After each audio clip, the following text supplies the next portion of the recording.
Magsitayo ang lahat para sa ating panalangin. Raisa, maaari mo bang pangunahan ang ating panalangin ng araw? Amen. Amen. Magandang araw mga bata! Magandang araw po, teacher! Kamusta kayong lahat? Okay lang po, teacher! Bago kayo umupo ay titignan niyo muna ang inyong mga upuan kung maayos ba ito at makiayos na rin kung hindi. At titignan niyo rin kung may mga basura ba at pulutin ito at ibulsa. At mamayang pagkatapos natin sa ating klase ay ilalagay niyo ito sa tamang basurahan. Ngayon, upo na kayo. Ngayon mga bata ay magtatala si teacher ng iban. Itaas lamang ang kanang kamay at sabihin, narito po teacher kapag ang inyong pangalan ay nandito. O, nakakit. Ramil, Ito po, teacher. J-Lord, Narito po, teacher. Raisa, Narito po, teacher. Magaling, lahat kayo ay narito. Palakpakan ng ating Ngayon mga bata, meron tayong alituntunin sa ating klase. Sino nakakaalala kung ano-ano mga ito? Yes? Taas po ng kamay pag Tama. Raisa, Teacher, huwag maingay. magaling. Ramil, Ito yung bawat isa, teacher. magaling. Lahat ng inyong sagot ay tama. Ngayon mga bata, ano ang mga nakikita ninyo sa pisara? Yes, Ramil? Nakikita ko po ay isang aso, rabbit, pusa, at ewan po yung isa. Magaling! Lahat ng mga hayop na narito ay mga alaga natin sa bahay. Ngayon mga bata, ito ay ang descriptive chart at meron tayong 4 na hayop. Ang unang hayop ay ang aso. Pangalawa ay ang rabbit. Pangatlo ang pusa at ang pang-apat ay manok. Ngayon, papangkatin ko kayo sa 4 at ito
Kulang fun.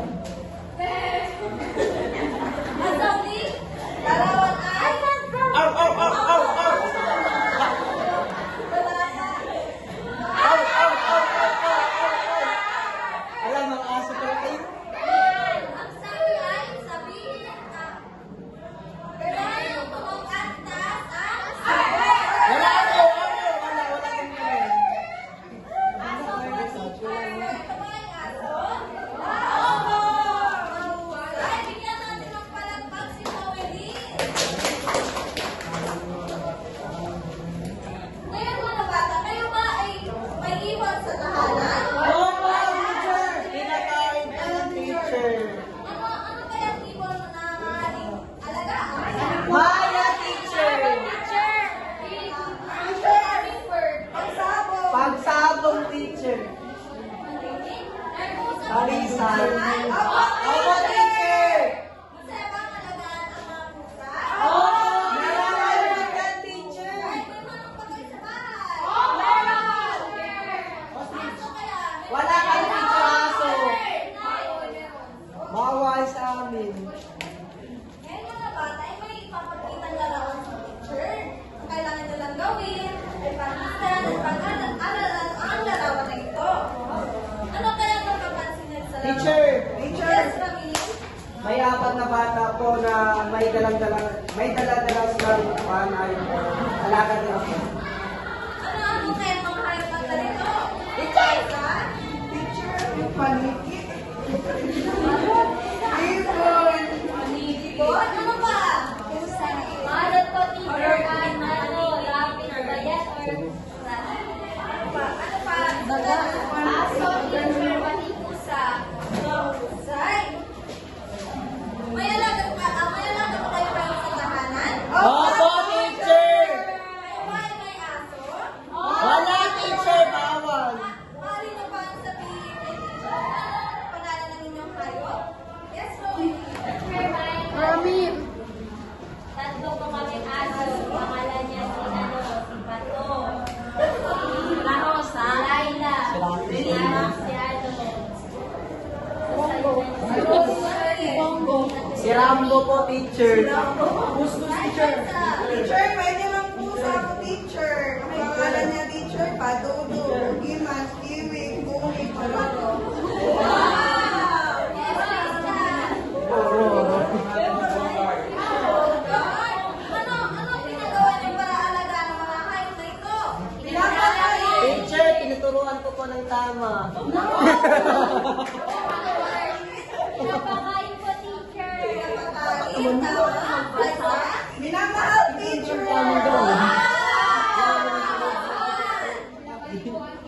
Mahusay, lahat ng inyong nabanggit ay tama. Ngayon mga bata, naintindihan na ba kayo kung anong paksa ang ating tatalakayin ngayon? Teacher, Yes, mga iba't ibang hayop sa tahanan. maaari. Ngayon, mali ko ba si Fred sa? Mga iba't ibang uri ng hayop. Pwede? Sandala? Dapat na magkama sa hayop. Tahanan. Maaari?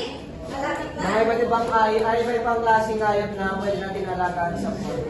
Alright! Ngayon ay tinawagan ko si Teacher Annie upang mas mapalawakan pa ang ating pag-aaralan tungkol sa anong pagsabang ating tatalakayin ngayon. Teacher Annie? Kamusta mga bata? Ako nga pala si Teacher Annie. Sino ulit ako? Teacher Annie!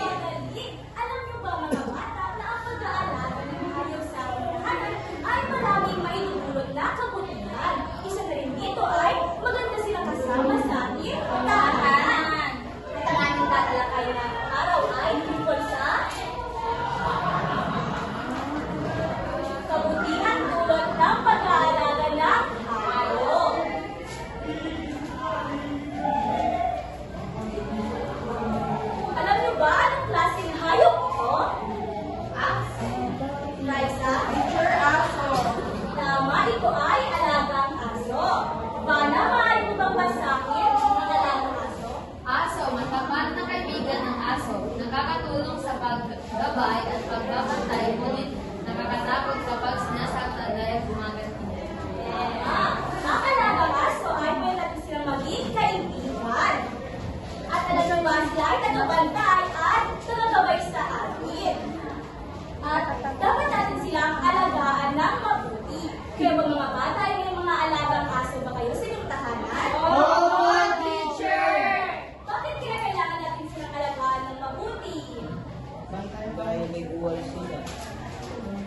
Dahil may buhay rin po sila or damdamin, teacher.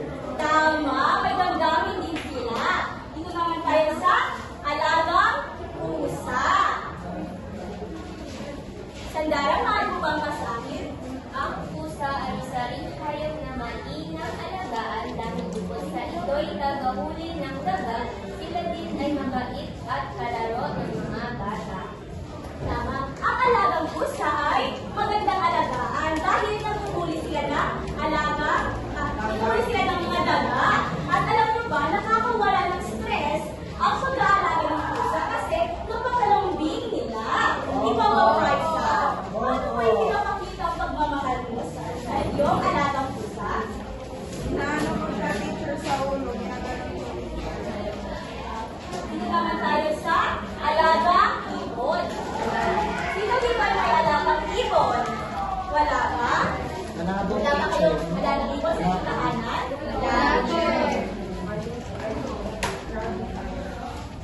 Mihan, maaari mo bang basahin ang alagang ibon?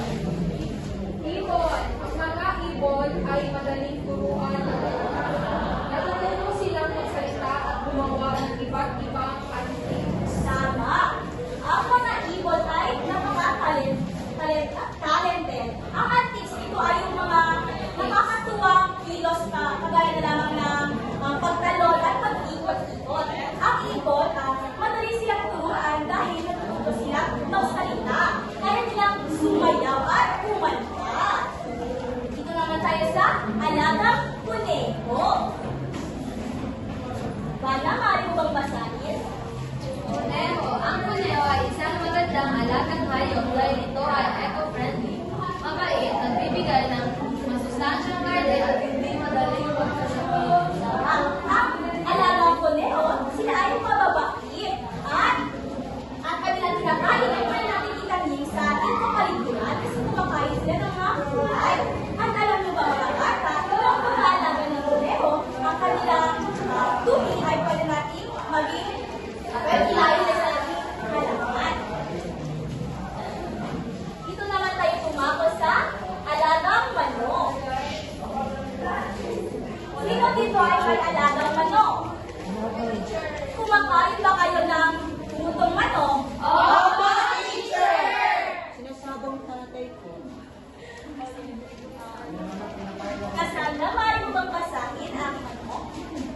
Manok, ang manok ay magandang alagaan dahil sa dagdag na kita mula sa karne at ito. Ngunit dapat alagaan at mag-ingat dahil madali ito magkasakit. Ang alagang manok ay may magandang benepisyo dahil pwede natin silang ibenta at ang kanilang itlog ay pwede natin maging business. Dito naman tayo sa dagang costa. Ito ang dagang costa. Tingnan niyo naman, napaka-cute naman ang mga dagang costa. Maaari mo bang basahin, Raisa, ang dagang costa? Dagang Costa. Ang dagang Costa ay isang uri ng daga na madaling turuan at nagbibigay aliw. Ginagamit ito sa isang larong pagtaya. Itong dagang costa ay ginagamit sa isang larong pagkaya. Ngunit kayo, hindi kayo maglaro hindi pwedeng maglaro kayo kasi napakabata nyo pa. At ang dagang costa ay madali sila matuto kasi sumusunod sila sa mga utos. At yun lamang, may tanong ba mga bata? Wala po, teacher! Si teacher naman ang magtatanong. Ulit, ano-ano ang mga benepisyo ng pag-aalaga ng hayop? Bana? Sir, pag-alaga ng mabuti at pagpakain ng mabuti sa kanila. Anong benepisyo ang makukuha natin sa pag-aalaga ng hayop? Tulad po sa manok, teacher, yung itlog niya po, mabibenta natin po at mapagkikitaan din. Tama, pwedeng pagkakitaan. Ikaw naman namin. Yung aso po, teacher, pwede siyang gabantay ng bahay. Tama. At yun lamang po, para sa ating pangkatang gawain ay tatawagin ko si Teacher Jeneline. Magandang araw mga bata. Magandang araw po, teacher! At dahil tapos na tayo sa ating diskusyon, ay may pangkatang gawain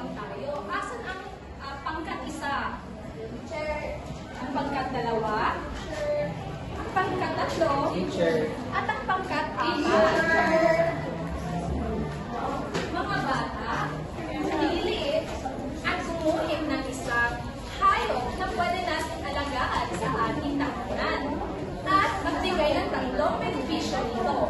At pagkatapos, nakikinig pa mga bata?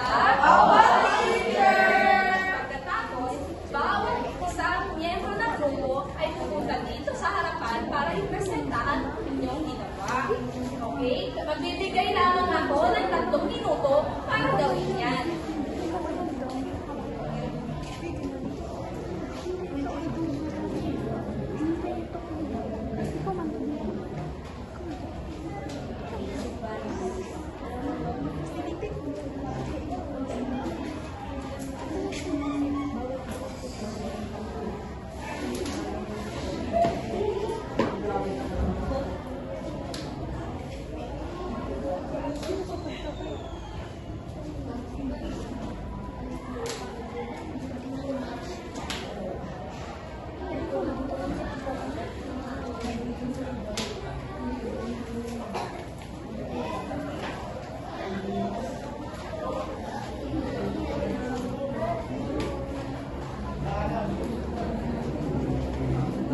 Tapos na ba mga bata? Wala pa rin. Tapos na, teacher.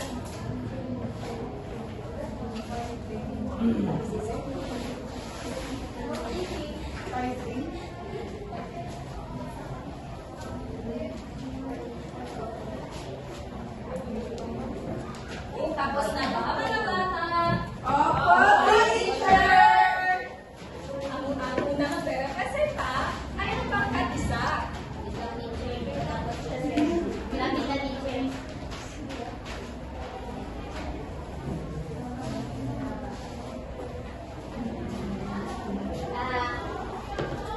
Ang pinili naming hayop, teacher, ay ang manok kasi bukod sa pagkakakitaan, nagbibigay din ito ng karne, itlog, and pwede mo rin ibenta yung mismong manok. Salamat pangkat-isa. Ang pangkat-dalawa naman. Kasi teacher, bukod sa pwede siyang ulamin teacher, at ibenta, nakakagaan din sa loob ng talaga ng isda, mapawala ng stress, at maganda din sa mga teacher para sa mga bata teacher, ngayon din sila makita ng mga isda at pagkakulan. Ang pangkat-tatlo naman. Sa amin teacher is pusa po. Wow! Ang beneficyo po ng pusa is kapag sa amin po teacher is more sa teacher. Ang beneficyo nito po ay sa mga tao, sa mga nag-on nito ay nakawala po yung mga stress natin at mga problema sa sarili. At yun na. Wow! Ang pangkatawad naman. Teacher, yung sa aming manok din sa teacher. Natulad lang po sa sinabi ni Vice, Pandara teacher, na pwede natin ito pagkakitaan at ang bibigay ito. Tingnan ko kayo. Ngayon naman, magbibigay ako ng puntos. Ang pagkat-isa ay may 13 na puntos. Ang pagkat-dalawa naman ay may 12 na puntos. Ang pagkat-tatlo naman ay 15 points. Ang pagkat ay may 12 na puntos. Ngayon mga bata, nakikinig ba mga bata? Opo, teacher! Ngayon naman ay kumuha kayo ng isang buong papel at sagutin ko.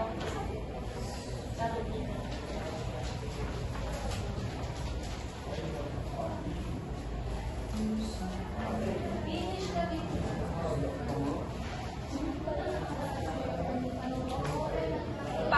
Wait lang muna, panuto. Basahin ang bawat tanong at piliin ang tamang sagot. Isulat ang sheeting ng sagot sa patlang. Tapos na ba mga bata? Opo, teacher! Ngayon, ang mga papel niyo ay ipasa dito sa harapan. 1, 2, 3, 4, 5. Okay, nandito na ba lahat mga bata? Opo, teacher! Magaling. Ngayon naman,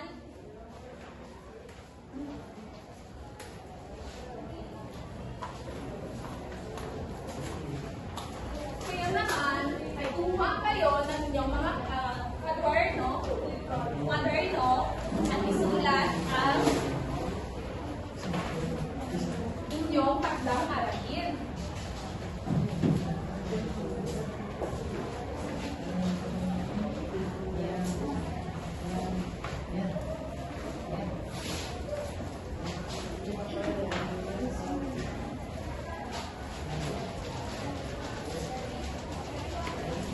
Basahin natin mga bata, takdang aralin.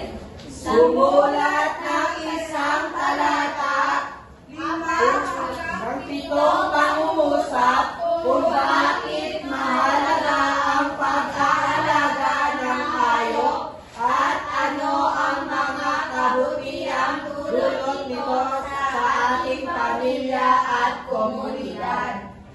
Ngayon naman, titignan natin kung sino ang nanalo. Pangkat-isa, 1, 2, 3, 4. ipangkat-dalawa, 1, 2, 3. pangkat-tatlo, 1, 2. pangkat-apat, 1, 2, 3, 4, 5. sino ang nanalo? Kami! Pangkat-apat po. Pero, lahat naman ay may premyo. Yay! Sa Diyos, kailangan ko. Sir, sa amin po. Sa teacher, wow na Wala, dapat malaki sa akin. Salamat. Wala sa akin. Yun.